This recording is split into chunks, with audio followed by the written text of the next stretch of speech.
Oh, shoot. I'm live. Don't multitask when you're about to start a live show. It's not good. Hi, hello. Welcome to Women Crush Wednesday, where we talk to women who are trying to change the face of politics and power. From political candidates to policymakers, activists, and advocates, we talk to people about how they can engage, mobilize, and empower. The women you will see are connected through the progressive political organizing community and are passionate about supporting women, especially women of color, in their political journey. Make sure you know about the next Women Crush Wednesday by following us on Instagram at WCW Politics and Power. I'm so grateful that we are ending this primary season. We've had incredible guests, so please check us out on Instagram and you'll be able to go to the link tree and see all of the wonderful candidates. I'm Cyndi Otteson. I'm a leadership coach, a mother, a former political candidate for LA City Council, a nonprofit leader, and an award-winning marketer who coaches progressive candidates running for office. Sarah Izzo, who you'll hear backstage, is a producer and stage manager who is involved in the progressive political campaigns and organizing in her adopted home of Long Beach. Thank Hi, you, Sarah. Cyndi. Thank you so much. Thank you for being here, everyone. Thank you for making our show so professional and letting me know when I'm live. And without further ado, I would love to introduce Carolyn Jiyoung Park. Carolyn Jiyoung is a daughter of Korean immigrants and was born and raised in Los Angeles. She obtained a BA at Tulane University in New Orleans and a JD at Loyola Law School in Los Angeles. Jiyoung has worked over 6 years at a public sector union as a staff attorney litigating cases on behalf of the union and union members before the State Personnel Board, Public Employees Relations Board, Office of Administrative Hearings, and in civil court. She's represented union members in arbitrations and in collective bargaining. Jiyoung currently has a private general practice which handles civil rights, labor, tenant, and social impact business matters. As a Silver Lake Neighborhood Council governing board member, she led the initiative to establish the food scrap drop-off site for composting at her local farmers market. She is a liaison to the Neighborhood Council Sustainability Alliance. In her free time, Jiyoung likes to write, ride her bike, practice yoga, shop at farmers markets, cook, and eat. She appreciates music, art, and comedy. She seeks out adventure, enjoys backpacking, hiking, and traveling. Jiyoung, as well as her slate mates, who we'll talk about later, is endorsed by Sunrise Movement, La Defensa, Ground Game, Culver City Mayor Daniel Lee, California Working Party's Family, The Future Left, PANA, Progressive Asian Network for Action, IATSE, Local B 192, and many, many, many more. Go to @Park4Judge as well as @TDOJ2022 on social media to see all of her support. Welcome to the show, Jiyoung. Thank you so much for having me, Cyndi and Sarah. I'm so honored to be here. It is a pleasure to have you here. I am so excited because for the first time ever, as I'm looking at my ballot, I know the names and the people personally who are on my ballot. So it's so thrilling to see this. So thank you so much for being here. We are 6 days out. I can't believe it. It's crazy. So tell me, tell me a little bit about what does 6 days out look like to you? I can't even remember when I ran for office what 6 days out looked like because you're doing weeks in days. I mean, I'm seeing some light at the end of the tunnel and some sleep at the end of the tunnel. We've just been going so hard, myself and the folks who are supporting the Defenders of Justice, the coalition, which is, a lot of folks from La Defensa, Ground Game, Working Families Party, and so many, volunteers. And my parents have been going hard. My uncle, this is the time to really, for not only us but for everyone else, to really show up, because only, I think, about 10% of the eligible voters in LA County have voted so far. I mean, to be honest, I'm one of the I'm one of the people who hasn't voted yet. But there's a lot of opportunity to sway votes, a lot of opportunity, and there are lots of people who don't even know what is really at stake and how much opportunity there is in this election. So, I just really hope that folks actually vote and talk to, your friends, family, neighbors, coworkers about what's on the ballot and why they should vote. Yeah, and why they should host a ballot stuffing party where they all fill out their ballots. I think, we're not yet seeing, we don't yet know, we don't have all the data to know how people are behaving or voting. I know Kenneth Mejia put out something where he showed that younger people are voting sooner. Older people are waiting, or maybe it was it was actually older people were voting sooner and younger people were waiting. So it'll be interesting to see, now that everybody gets that mail-in ballot, in their mailbox, how it ends up playing out. So 6 days left. One thing I wanted to just, really kind of talk about with 6 days left, with what you're doing with your time, with how we need people to show up, is that decisions are still being made. People are still, really not yet fully digging into their ballot. I myself haven't voted yet. I know who I'm going to vote for. I recognize a lot of names. I'm so excited. And so tell us a little bit about, one, just to back up a little bit, because I do want to get to this slate, which is so incredible, but just how did you come to the decision to run? I know you from organizing in a space. I know you as somebody that is committed to justice, as somebody that's committed, to centering our most vulnerable neighbors in this city. So tell me, what was that moment that drove you to say, okay, I'm going to run? So, I actually was part of a judicial accountability coalition. I would drop into their meetings sometimes. It was a project of La Defensa, and they were saying, they were looking around at the judges and saying, hey, we have judges who are not following the law, and there needs to be some accountability. And so then they eventually came to the conclusion that we need judges who are going to apply the law. And so then they reached out, or Holly reached out. I'm not sure Holly Hancock, who is on the Defenders of Justice slate and ran before and came very close but didn't win.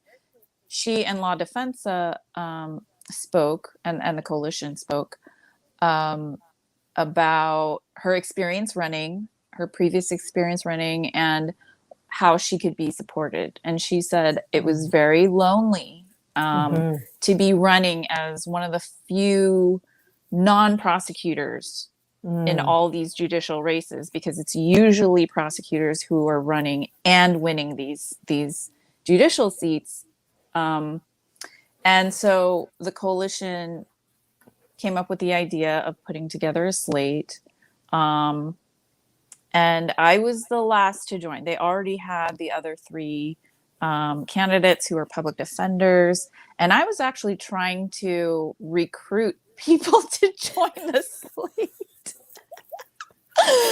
So that's my favorite kind of candidate, right? The kind of candidate that's like, who else can do this? Who else can do it? And then you're like, oh, wait, I get it's me. I can relate. I really can. So I just want to acknowledge you for being in the arena and fighting and putting yourself out there. It is lonely. And so it's kind of been really fun to see this season of 2022 and this incredible amount of camaraderie, the incredible amount of choices. it is what gives me hope. Just to see so many familiar faces, the community that we've built. And I don't think a slate like this has ever been put together before. Am I right?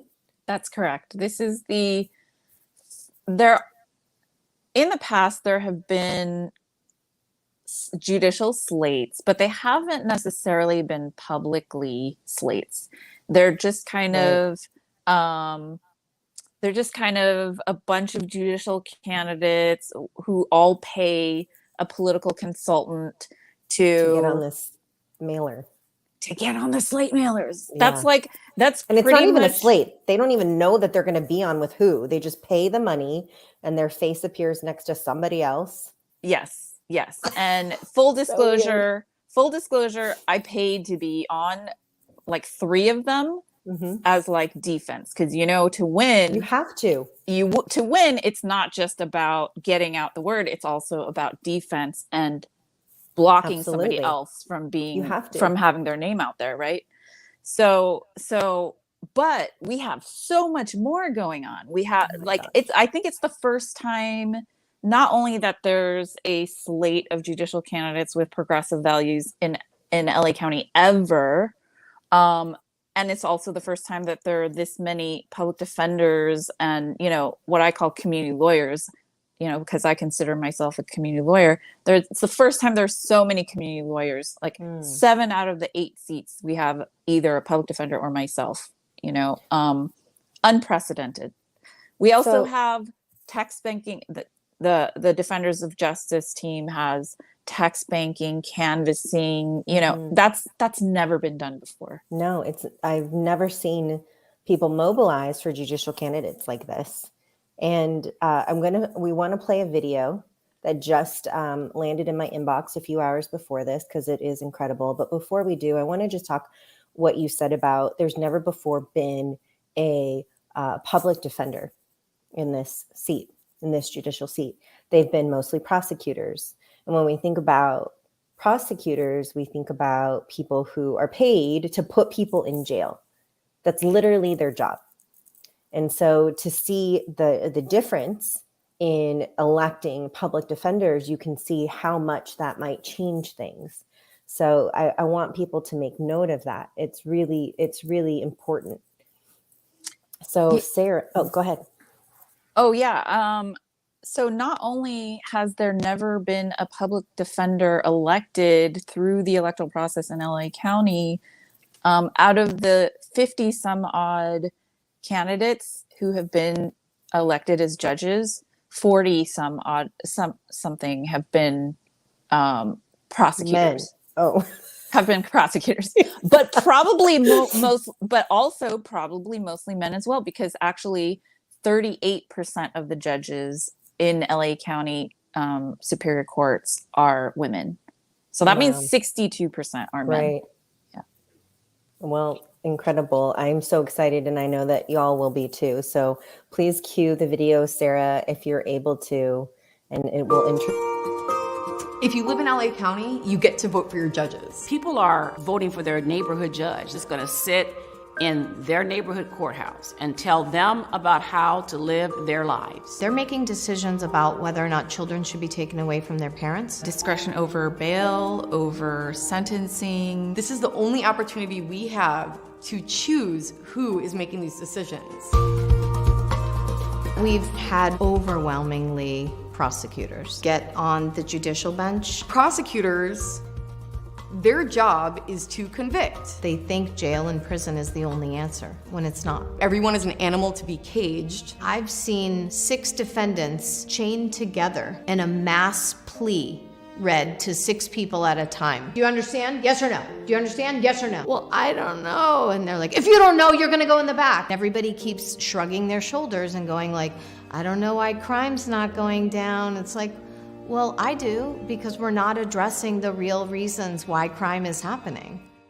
In Los Angeles County, no public defender has been elected to the bench, ever. Public defenders, we get the big picture. We deal with individuals who are going through tough times. Mental illness, addiction, severe trauma in their lives. If someone has a treatable condition, then it makes more sense to fix whatever brought them into the system before they get released again. Mental health services, drug rehabilitation, job training, housing. These are the things that will keep us safe in the long term.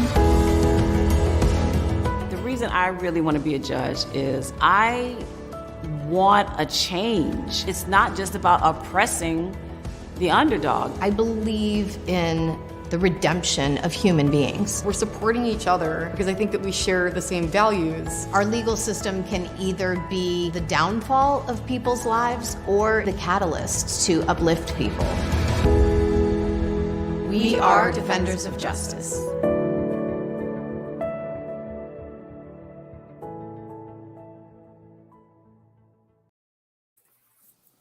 That was incredible. I'm like teary-eyed. Tears and chills. That was incredible just to be able to see the power that you will be able to take for the people. Thank you so much. I mean, we really have such an incredible team. I can't even speak highly enough about the team. I mean, that was Tony Weiss's brother, and a guy who, shoot, I forgot their names, but they took their time out like for a whole day to film us, and then did all that post-production work, and it's just been so tremendous, all the support. What stands out for me in that video that's very clear is that the four of you really have a very deep understanding of what it takes to understand the human experience and understand what people need in order to thrive.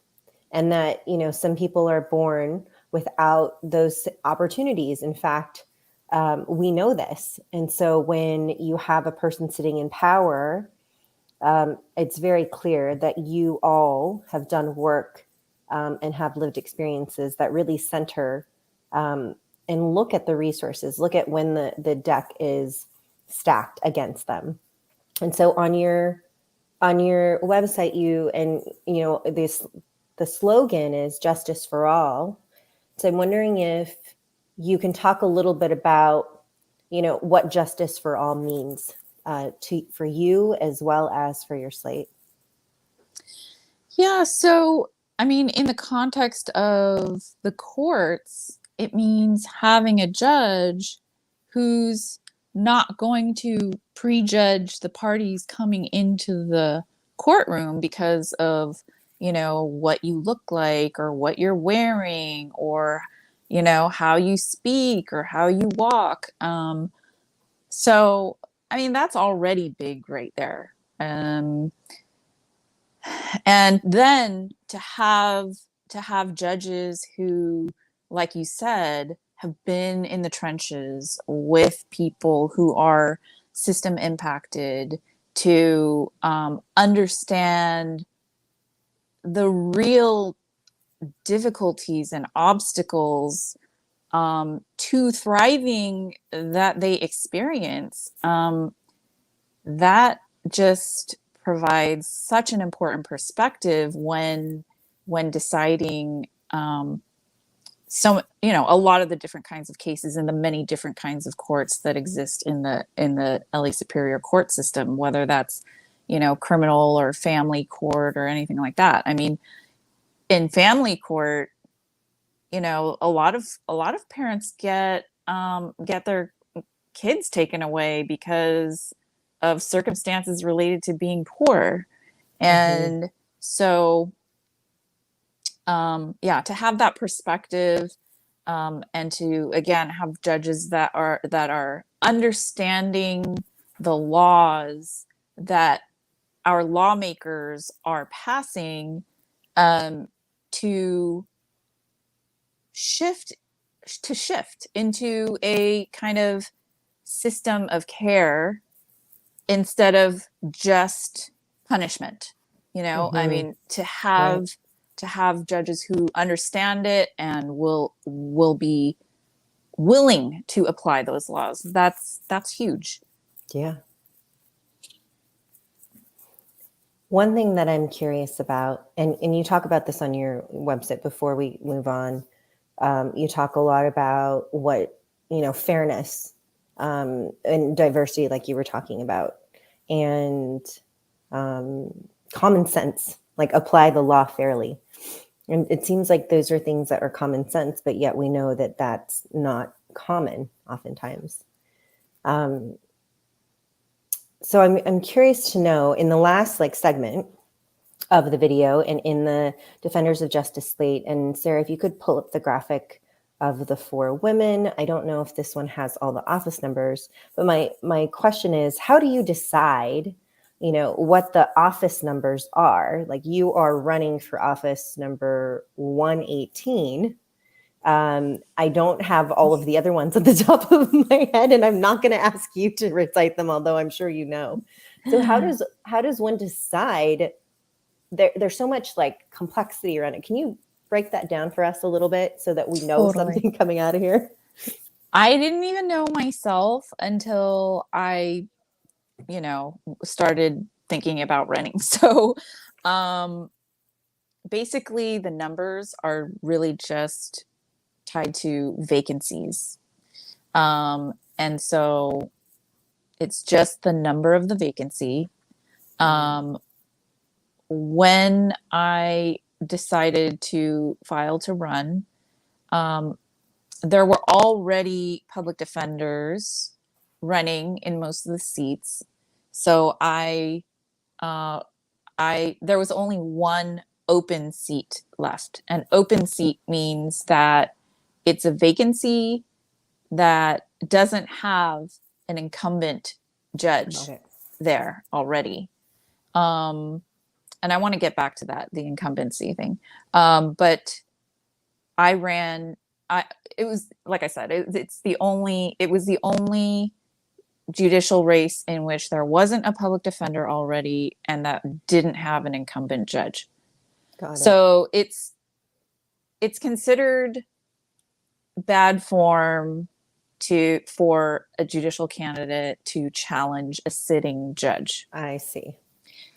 That's not necessarily a good thing, because there are some judges who,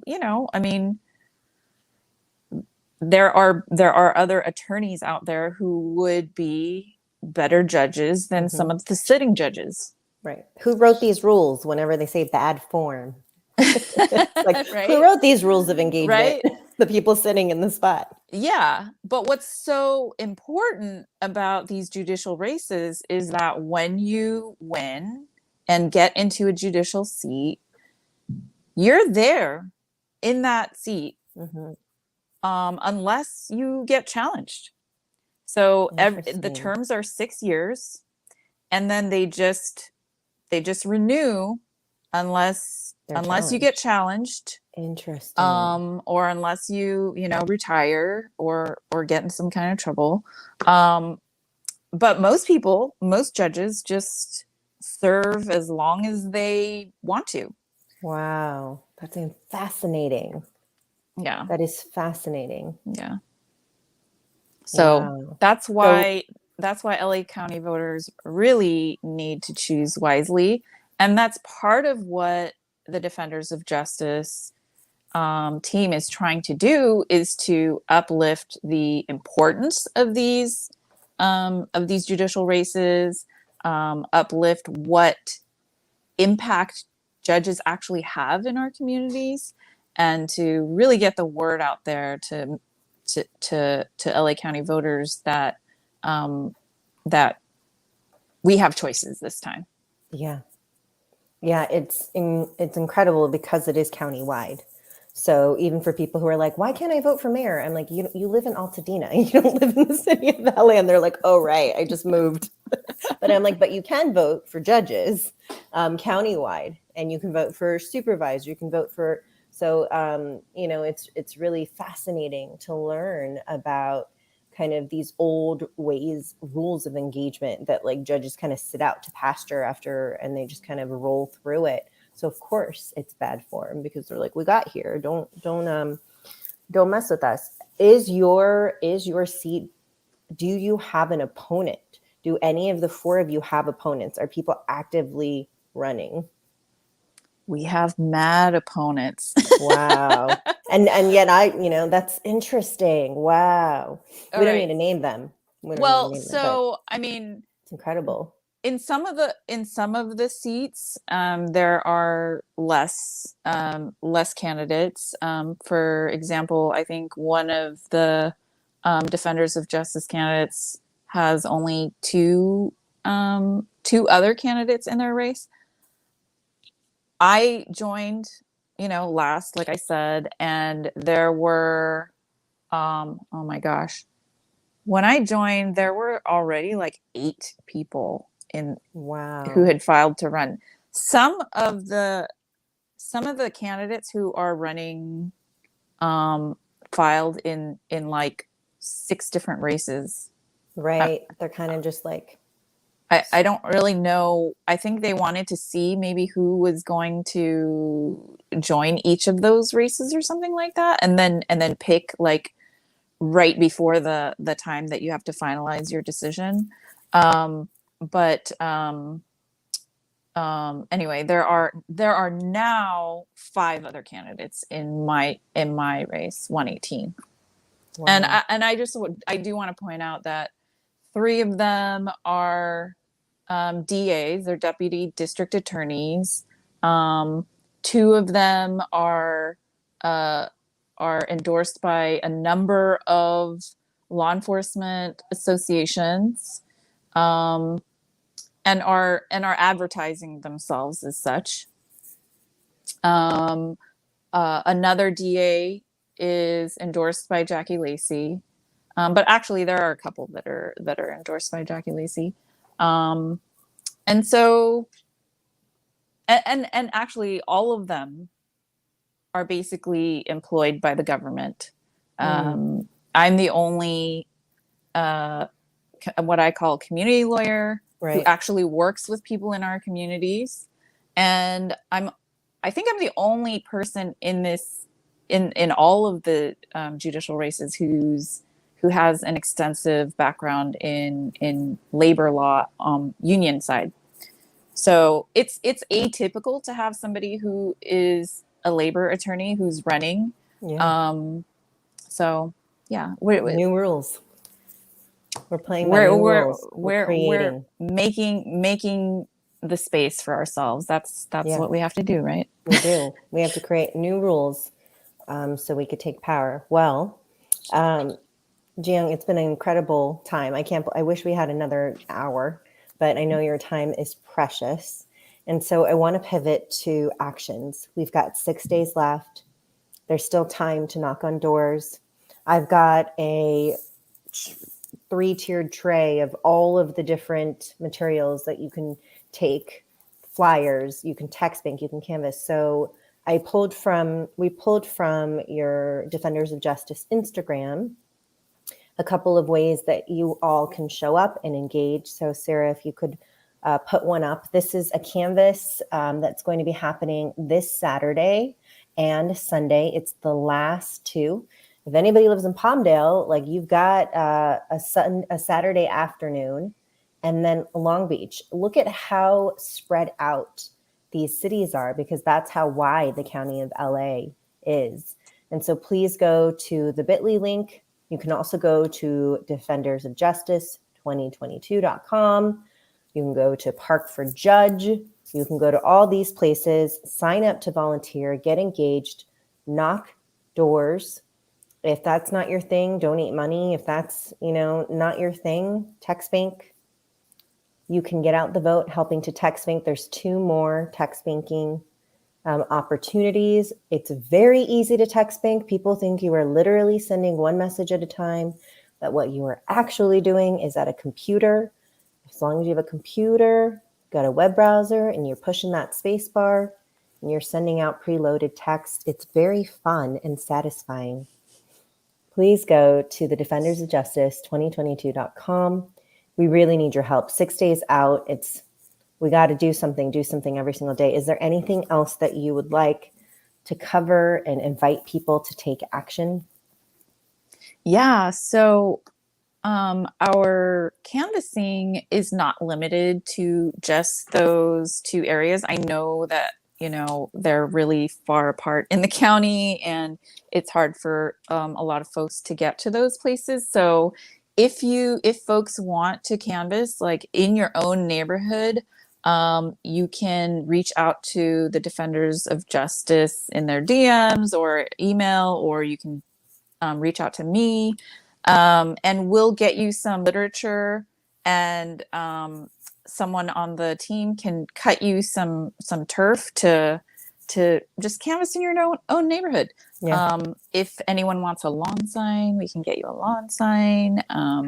And what's really, really important is talking to your family members, your friends, your neighbors, your coworkers, and talking about all of the candidates that you support, and making sure that every one of them has a voting plan and is actually going to vote. Yes. Yes. LA County is so big that you might be surprised. It reaches far places. So I also have a little hub.